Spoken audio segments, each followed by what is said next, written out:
What's up? I'm Dan Fredenberg, and this is another chance encounter. Hey, what's up? I'm Dan Fredenberg. I'm a commercial real estate guy. I'm from the internet.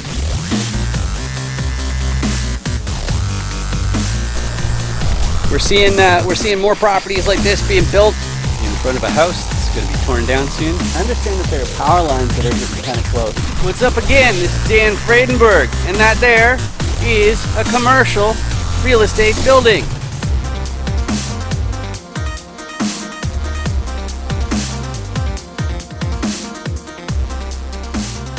I'm joined today with Bradley Kirschbaum. Did I murder that? How was that, Bradley? No, perfect. Kirschbaum. Thanks. Sweet. And how you doing today? I'm good. It's Monday, so everybody's forced to go back to work and operate. I look forward to business hours because nothing happens over the weekend.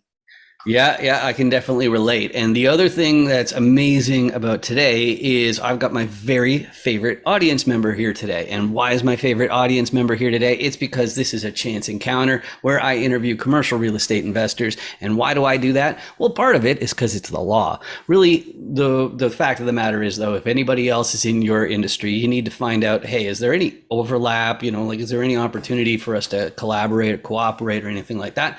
And so you need to know what the person's story is before you can share your private deals. So that's what we're up to right here. And the way that I do it is I go through the 6 different roles in a commercial deal to find out what the core competencies are and what to actually expect in your contribution to your next deal. So before we get too excited on that, though, Bradley, can you introduce yourself real quick? Yeah, of course. I like that giant die as well. That's cool.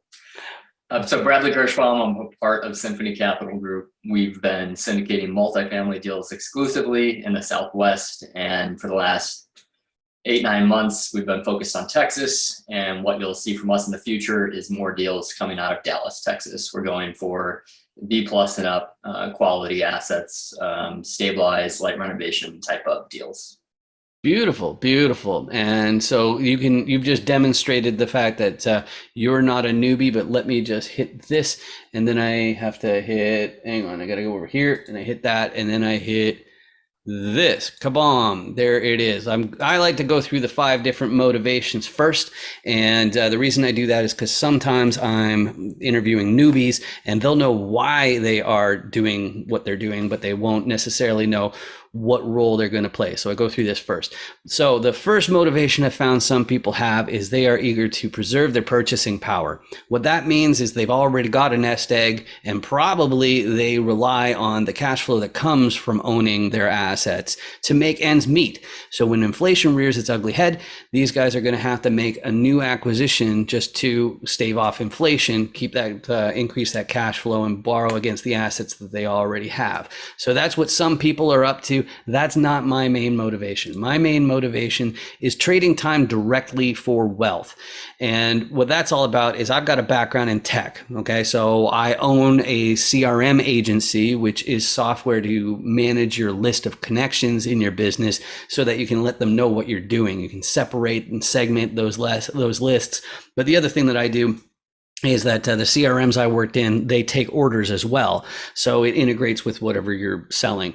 So the problem, though, with being in tech and being a high earner is you are paying more tax than anybody else because you're earning from salary or wages. So it hit me, why don't I find a way to get that capital multiplier, increase that equity by directly instead of waiting until you've earned and then converting it to these investments after paying income tax. That's what I'm up to. But a lot of the people I run into, they are eager to fast track their retirement, but really what it means is they're looking to take control of their time. And that might mean that they actually do want to leave the door open for retirement, but it might just mean they want to work fewer months per year, fewer weeks per month, fewer hours per week, whatever it is. But the next two groups, they are not looking to, gear down and take it easy. Like, for example, the next group, they're so ambitious that they want to buy their entire hometown, but really they're looking for that legacy wealth. They want to make sure their great grandchildren never have to hold down a day job. And the wonderful thing about having partners like that is they're going to hustle into their 90s. Whereas the last group, I sometimes joke that they're trying to save the world. They're also going to be motivated to keep going into their 90s. But really what I mean is they've found a sector of society, or maybe it's animals or the environment or whatever it is. And they found out that, well, to really make all of this work, they have to work on the capital side of their finances. So they keep on making these acquisitions so they can make that big impact.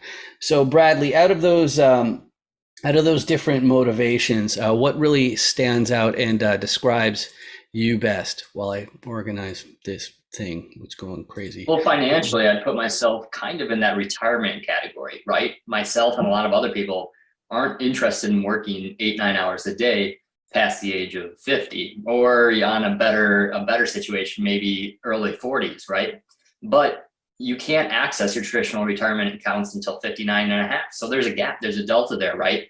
And it really comes down to understanding that you've been using tax advantage accounts. They fill up at a maximum amount. And then when you can actually access those tax advantage accounts is usually in a time gap between when you want to be done working and when you'll actually retire. So the great thing about real estate is you can keep working with tax advantage assets, minimize tax bills, increase your overall net income, as whether that's from appreciation or cash flow, but you start to receive all those benefits immediately, and it helps fill the gap between what would be, let's call it, the bulk cash flow or the bulk income and benefit from a retirement that you access in your 60s and the time frame of when you want to actually retire. So to me, that's where I see the perk, is that I can start accessing a tax advantage retirement effectively tomorrow. Mm-hmm, mm-hmm. Yeah, I absolutely love that. I've been hearing more people trying to prepare for their retirement using those sorts of strategies, and I love the way that you put that. So if I switch back over here, I'll get to my next question, which is for once it finally, passed it, which is the tolerance for risk assessment, and it's a fill in the blank question. So there are many popular investment asset classes, but I think blank is too risky. Can you fill in that blank for yourself there, please, Bradley? I'm actually going to go with energy. There's a lot of risky things out there, crypto, things you can trade, but the energy sector has some similar tax benefits to commercial real estate. And for that reason, I found it fairly attractive and thought it was an interesting way to buy into another tax advantage sector. But seeing how energy trades and how all these macro events across the world can affect the immediate price point of not only the commodity itself, but then possibly bottom out and destroy companies in the process. And there's a lot of political manipulation to this as well on the international scale, right? That in and of itself is pretty threatening to me. And so when I do look at some of the other tax advantage capabilities out there that aren't inside of real estate, energy is the other big factor in the room. But because of what I just mentioned, I stay away from it for now. Mm-hmm, mm-hmm. Yeah, I love that. I guess it comes down to control in a lot of ways, and that's why I also Absolutely. I love being on the ground floor. Getting to know people like yourself, people who and operators or the syndicators, and then that way we know what's going on. So that's awesome. But let's talk about the different core competencies. Now, if you want your copy of the Dan Does Deals commercial roll die, you just go to dandoesdeals.com. I don't even ask for your email address, which is the worst thing as a marketer you could possibly do. Never give away anything without at least getting their email address. But the reason why I do it is because I want to make sure that you can effectively communicate on the subject of commercial real estate. And the only way you're going to be able to do that is if you know the players and you know how to build a team. And I'm going to take that right from scratch so that you understand how my guest fits into this whole deal here. So let's start off with the repositioners. The repositioners look at a lot of different properties. They're acquisitions people. So what are they doing when they're looking at the papers and these different properties? Well, the first thing, there's a fancy word for it. They underwrite the property. That means they do the arithmetic. They do the math. They say, first of all, if they're talking to sellers, because they're the acquisitions person, they're saying, does this property actually even make the amount of money that the seller says that it is? And then after they've done all that math and find out the state of the property right then and there, the repositioning part comes into play when they're thinking about, how do I change this property? How do I change this business to find more upside? And there are three main tools that a repositioner has in their tool belt to find that upside. The first one is finding more advantageous lending through better financiers. Okay. So, if you can find a lower rate for your loan than your competitors, then you're going to be better off. But that one, there's not a whole lot of skill involved. That's more networking. That's that piece. So most of the time when a repositioner is trying to find upside, they are going to get the operations under control. So they're going to stop those Benjamins from going down the toilet, and they're going to cut the expenses for operating. Now, of course, there's more to operations than just unclogging toilets and mowing lawns and collecting rent and taking out the trash and that sort of fun stuff. And one of the things that I bring to my GP teams in an operations capacity, one is automation that comes from programming, but the other one is marketing, which is very important to keep your vacancy rate low. So if you can keep your vacancy rate low, then you're going to be making a lot more money. But real estate is hot. So cutting your operations expenses is probably not enough in a lot of properties. So they end up getting a contractor team to do a value add or do renovations to the property. And then that way, the new tenants, when they see what you've got on offer, they'll be happy to pay more money than they previously were. But if you have the same problem as a repositioner that I do, which is I'm from the internet, so keeping an eye on the contractors and the operators is difficult. So you need a local, you need boots on the ground, you need somebody who can be there in an hour or two. Whereas personally, I'd still be dealing with the airport in an hour or two. So that's not going to be me. So you need boots on the ground. And those four groups seem to be all the owners, but the financiers have more ownership than most people are aware of. A financier, for clarity, that's somebody who only deals with paper and money.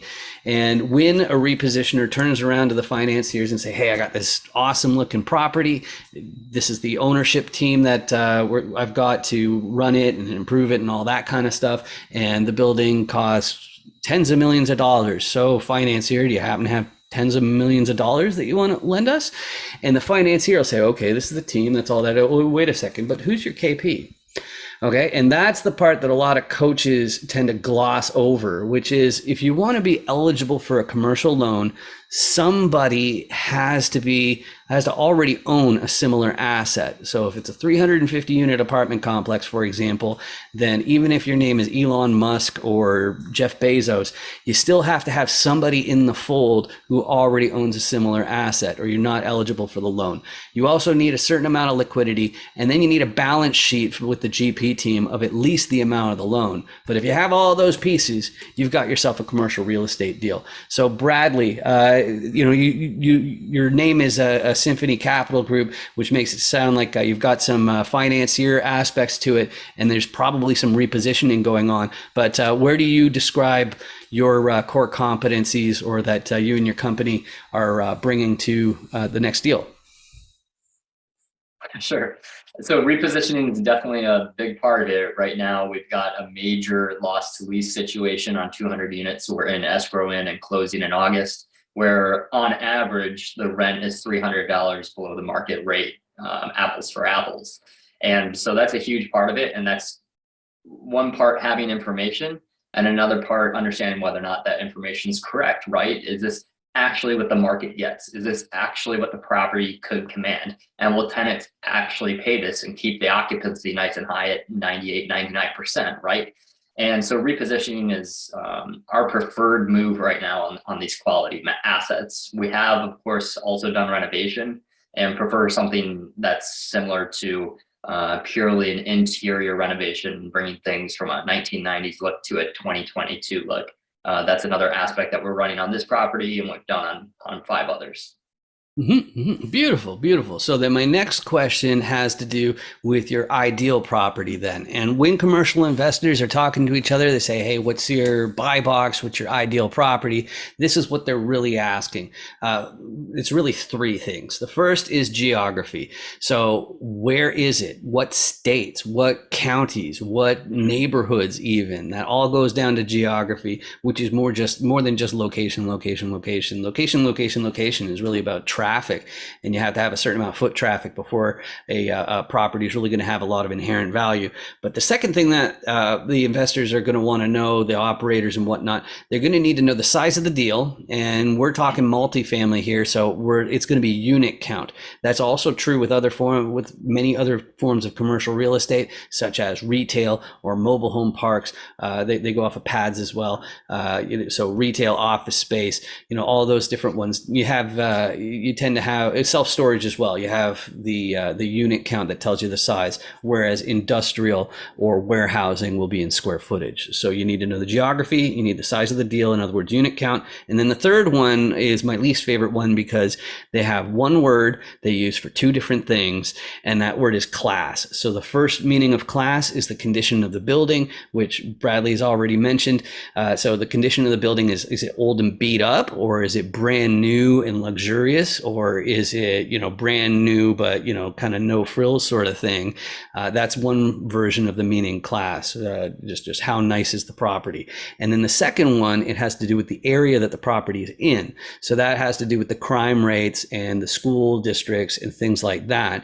And both of them, the way that they score them, it's the same as in grade school. So you'll have like C plus, B minus, A minus, and so on like that. So Bradley, just for the people who weren't listening earlier, can you please say what deals are easier for you guys to say yes to, and what's more difficult to say no if they've got it in hand for you?